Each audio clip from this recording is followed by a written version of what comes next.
people, how's my juniors doing? I hope you all are doing super well और बढ़िया से exam की preparation चल रही होगी। तो अगर कॉलेज एग्जाम की प्रिपरेशन कर रहे हो तो बिल्कुल सही जगह पे आए हो, बिकॉज इस चैनल पे आपको सिर्फ वन शॉट नहीं मिल रही होंगी, वो सारी ट्रिक्स और टिप्स बताई जा रही होंगी जिससे कि आप एक अच्छी जीपीए स्कोर कर सकते हो। पूरी रोड मैप दी जा रही होंगी एंड टॉपिक की लिस्ट दी जा रही होगी जहां से आपका पेपर बन के आता है। तो आप बिल्कुल सही जगह पे आए हो, बिकॉज इस वीडियो में आपको कंप्लीट करवाया जा रहा होगा बेसिक से लेकर के एडवांस तक के सारे topics.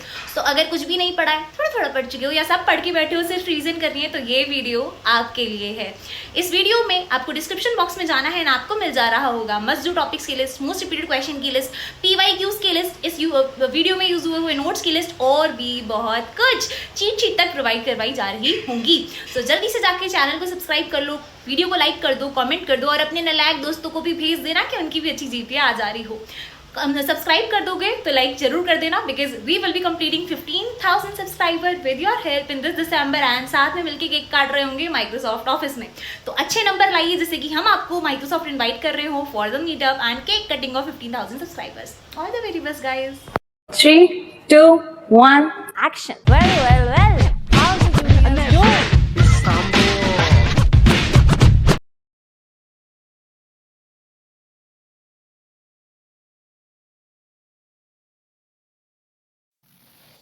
Hi guys, so today we are going to start with the DLCD quick revision of unit 2।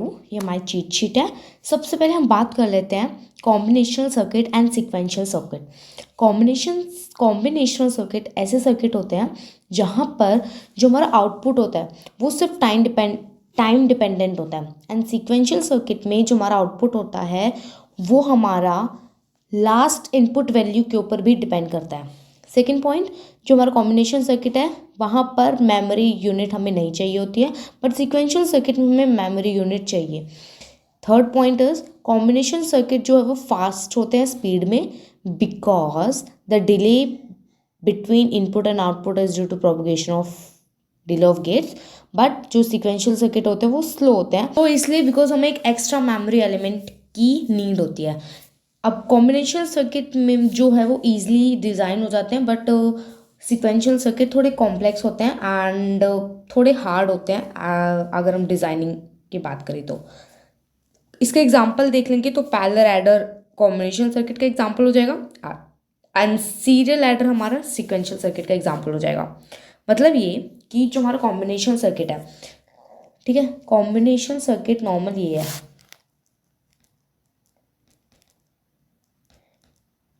Combination circuit में हमें मान लेते हैं यहाँ हमें इनपुट मिला और ये हमारा इनपुट, हमारे पास इनपुट था, कुछ प्रोसेस हुआ और हमें फिर ये आउटपुट मिल गया। ये नॉर्मल हमारा कॉम्बिनेशन सर्किट है। बट सीक्वेंशियल सर्किट में हमारे पास एक और चीज़ आ जाती है, वो चीज़ है हमारी मेमोरी एलिमेंट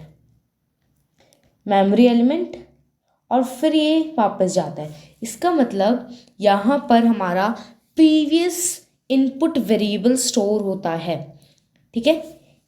ये हमारा सीक्वेंशियल सर्किट, ठीक है। नॉर्मल हमारा कॉम्बिनेशन सर्किट था, जब हमने मेमोरी एलिमेंट ही ऐड कर दिया तो ये अब हमारा सीक्वेंशियल सर्किट बन गया। क्योंकि सीक्वेंशियल सर्किट में जैसे हमने यहाँ पर पढ़ा, यहाँ पर हमें आउटपुट में हमें प्रीवियस इनपुट का भी वेरिएबल चाहिए, हमें नॉर्मल इनपुट चाहिए, पास्ट हिस्ट्री भी चाहिए। पास्ट हिस्ट्री मीन्स हमें पास्ट इनपुट वेरिएबल भी चाहिए, वो हमारा सीक्वेंशियल सर्किट होता है। नेक्स्ट हम बात कर लेते हैं general model of sequential circuit. मतलब हमें इनपुट चाहिए, आउटपुट चाहिए एंड हमें एक मेमोरी एलिमेंट भी चाहिए, जैसे फ्लिप फ्लॉप के केसेस में होता है।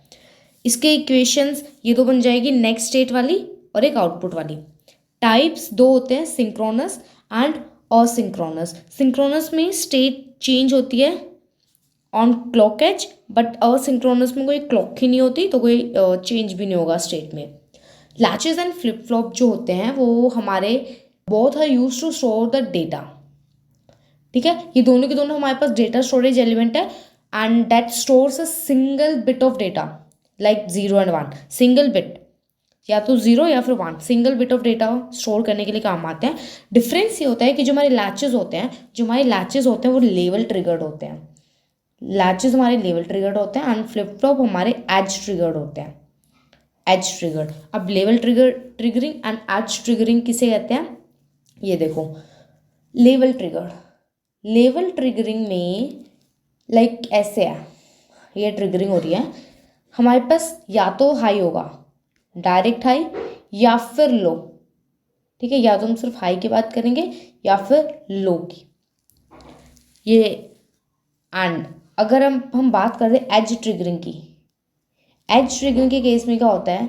एज ट्रिगरिंग के केस में ये 0 1 0 1, इसमें ये होता है हमारे पास या तो 0 to 1 नीचे से ऊपर, या तो 0 to 1 जाएगा या फिर 1 to 0, दो इसमें अलग अलग केसेस होते हैं। अगर हमारे पास कुछ ऐसा बन रहा है, अगर ये 0 to 1 जा रहा है, तो ये हमारी पॉजिटिव ट्रिगरिंग होगी, पॉजिटिव एज ट्रिगरिंग। ठीक है, वही इसका उल्टा, अगर हमारे पास ये 1 to 0 आ रहा है, 1 to 0 आ रहा है, ठीक है, ऐसे ऊपर से नीचे आ रहा है, तो इस केस में हमारे पास नेगेटिव ट्रिगरिंग होगी, नेगेटिव ट्रिगरिंग। ठीक है, तो ये हो गया लैचेस एंड फ्लिप फ्लॉप के बीच में डिफरेंस, कि हमारा लैचेस लेवल ट्रिगर्ड होता है एंड एजेस ट्रिगर हमारे फ्लिप फ्लॉप होते हैं। तो लैचेस में क्या होता है? लैचेस में हम अगर बात करें तो हमारे पास इनपुट में S set and R reset होता है। जब हमारे पास एस एंड आर दोनों इक्वल हो जाते हैं, जो हमने डायग्राम एंड टेबल में जो देखे हैं, ये सिर्फ एक क्विक रिवीजन है डायरेक्ट, कि हमारे पास रिजल्ट्स हमें देखने को मिल जाए कि क्या क्या किसमें क्या क्या रिजल्ट होता है। ठीक है, तो जब हमारे पास एस आर लैच में S is equals to R is equals to 1, जब एस एंड आर दोनों 1 हो जाते हैं तो वहाँ पर इनवैलिड स्टेट आती है ना, एरर आ जाता है, वहाँ पर हमारे पास इनवैलिड स्टेट आ जाती है। तो इसी चीज़ को हमने मॉडिफाइड किया, modified version of S R latch is D latch. ठीक है, डी लैच हमारा हो जाता है। इसमें क्या होता है? इसमें हमारे पास इनवैलिड नहीं होता, हमने इस इनवैलिड को ही हमने सही कर दिया है, ट्रांसपेरेंट व्हेन इनेबल 1। ठीक है, नेक्स्ट हमारे पास फ्लिप फ्लॉप आ जाते हैं। 4 टाइप्स के फ्लिप फ्लॉप होते हैं, एस आर, जे के, D and T. S R flip flop में क्या होता है? जब एस इज इक्वल्स टू 1 होता है वो सेट होता है, R is equals to 1 reset होता है, एंड यहीं पर ही हमें इनवैलिड मिलता है। ठीक है, जब 1 1 होता है, 1 1 पे हमारा S R flip flop invalid होता है। तो एस आर जो है उसी को ही हमने मॉडिफाइड कर दिया और जे के फ्लिप फ्लॉप बना दिया। ठीक है, जे के फ्लिप फ्लॉप कुछ नहीं है, लगभग 75% ऐसा फ्लिप फ्लॉप ही है। वो अगर आपको डायग्राम याद हो, आपको याद हो कि एस आर एंड जे के फ्लिप फ्लॉप के डायग्राम्स कैसे होते थे, तो कुछ ऐसा सा होता था। मैं फटाफट से बना देती हूँ। ठीक है, इन सब चीज़ों पे लाइक डायग्राम वगैरह पे ज़्यादा टाइम नहीं लगाएंगे हम, बिकॉज हमने ये सिर्फ एक क्विक रिवीजन है जिसमें हमें डायरेक्ट इन आउटपुट्स जो है वो हमें देखने हैं। कुछ ऐसा सा होता था।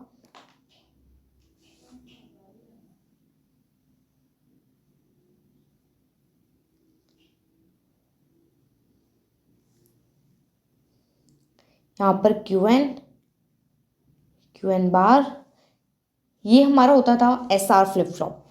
ठीक, अब जे के फ्लिप फ्लॉप में क्या होता था? जे के फ्लिप फ्लॉप में हम थोड़ा सा चेंज कर देते थे। यहाँ से हम निकाल के यहाँ से ले जाके और ये ऐसे जाके यहाँ आ जाता था, और ये यहाँ से जाके यहाँ से यहाँ ज्वाइन हो जाता था।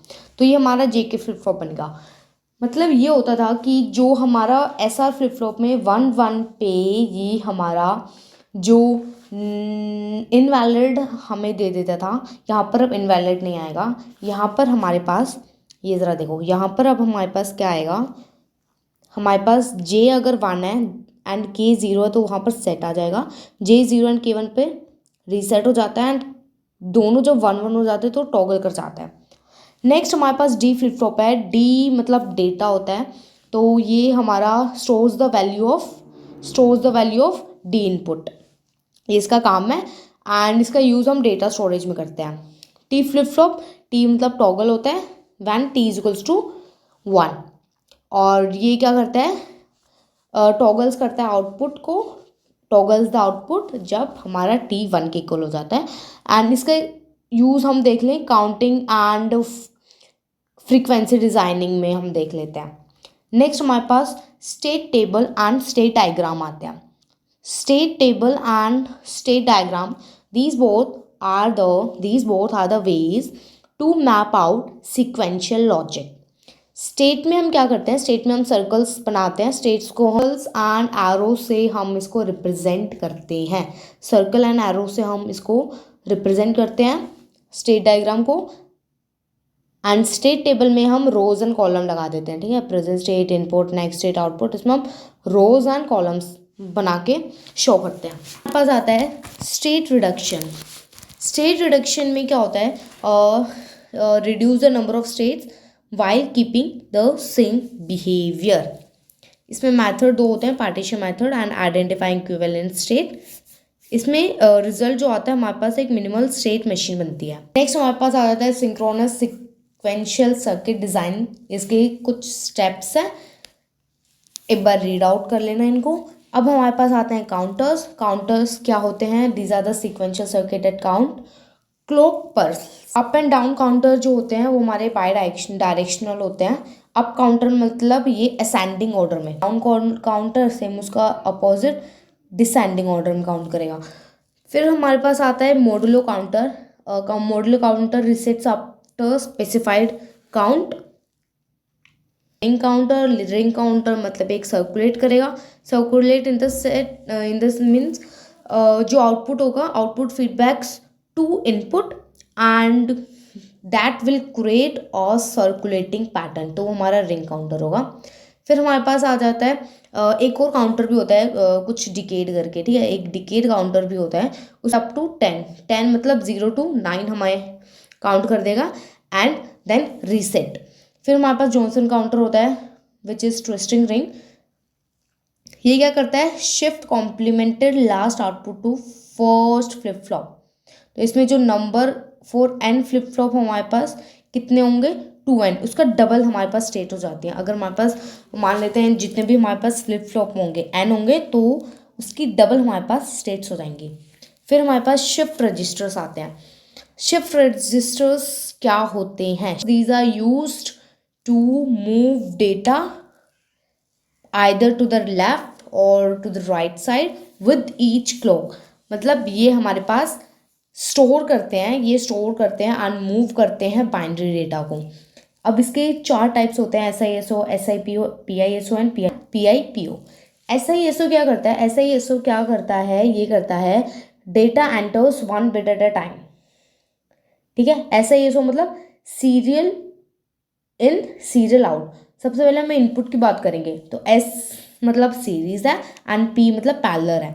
तो SISO हमारा करेगा data enters 1 bit at a time serially, मतलब डेटा आएगा सीरीज में, bit at a time series में, ठीक है, 1 bit डेटा आएगा सीरीज में एंड आउटपुट में भी है ना 1 bit सीरीज में। SIPO क्या होता है, SIPO में इनपुट सीरीज में होगा, आउटपुट 1 bit का पैरेलल में। PISO में 1 bit का इनपुट पैरेलल में, आउटपुट 1 bit का सीरीज में। PIPO में इनपुट एंड आउटपुट दोनों पैरेलल में, ठीक है, parallel in and parallel out. Application इसकी देख लो कहाँ कहाँ ये यूज़ होते हैं, काउंटर्स में भी ये यूज़ होते हैं। नेक्स्ट हमारे पास है टाइमिंग डायग्राम। और टाइमिंग डायग्राम को हम समझ सकते हैं लाइक अ विजुअल टूल, ठीक है, visual tool that show how system states signals and objects change over time, ठीक है, टाइम के साथ कैसे कैसे सिस्टम स्टेट एंड ऑब्जेक्ट्स कैसे चेंज होता है, तो उसको हम टाइम डायग्राम से डिफाइन करते हैं। इसमें हमारे पास clock, flip flop transactions, input and output, ये सब आ जाते हैं। फिर हमारे पास आता है सीरियल एडर। सीरियल एडर में हमारे पास 1 फुल एडर होता है एंड 1D फ्लिप फ्लॉप होता है कैरी के लिए, स्लो होता है बट ये सिंपल होता है। Next sequence detector. Sequence detector क्या करता है, सीक्वेंस डिटेक्टर हमारे पास एक डिजिटल सर्किट है और फाइनाइट स्टेट मशीन है जो कि रिकॉग्नाइज करता है एक स्पेसिफिक पैटर्न। मतलब एक बाइनरी हमें बाइनरी बिट्स दे रखी होगी, फॉर एग्जांपल जैसे 1011 0110 या और कोई भी 001010 ऐसे करके हमारे पास कोई भी बाइनरी बिट जो दे रखी होगी उसके एक स्पेसिफिक पैटर्न को रिकॉग्नाइज करता है सीक्वेंस डिटेक्टर। दो टाइप होती है इसकी, एक Moore machine and Mealy machine. ये बहुत अच्छे से हम नेक्स्ट सेमेस्टर में पढ़ेंगे जब हम बात करेंगे ऑटोमेटा, है ना। ऑटोमेटा में मोरे मशीन, मिले मशीन, मशीन्स के बारे में बहुत अच्छे से डिफाइन किया हुआ है। स्टेप्स क्या है, हमें स्टेट डायग्राम बनाना होता है, नेक्स्ट फिर हमें स्टेट टेबल बनानी होती है एंड हम फिर उसको इम्प्लीमेंट कर देते हैं यूजिंग फ्लिप फ्लॉप्स। लास्ट में हमारे पास आ जाते हैं प्रोग्रामेबल लॉजिक डिवाइसेस।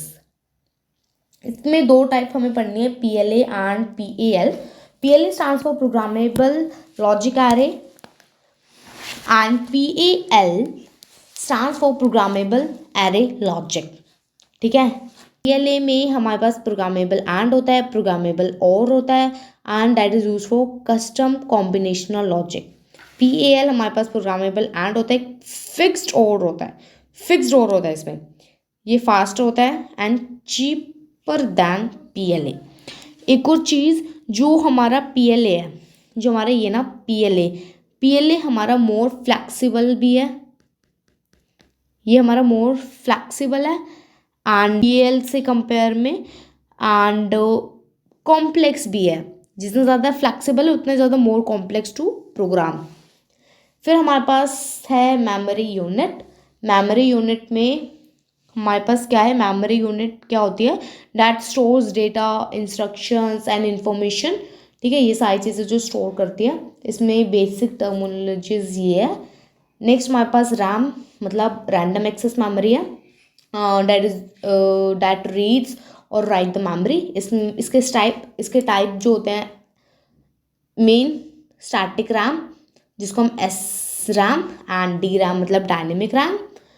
ये SRAM यूजेस फ्लिप फ्लॉप, ये फास्ट होते हैं, कॉस्टली होती है and DRAM uses capacitors, need refresh, higher density. RAM जो होती है वो फास्ट एंड वॉलेटाइल होती है। वॉलेटाइल मीन्स अगर हमारे पास पावर सप्लाई अगर जैसे ही बंद हो जाती है तो उसके बाद इसका डेटा जो होता है वो लॉस्ट हो जाता है। ठीक है, सो मेन हमने देख लिया है क्या क्या चीज़ें हैं यूनिट 2 में, क्या क्या हमें यूनिट 2 में क्या क्या है, पूरा सिलेबस एक बार हमने देख लिया है। So thank you everyone.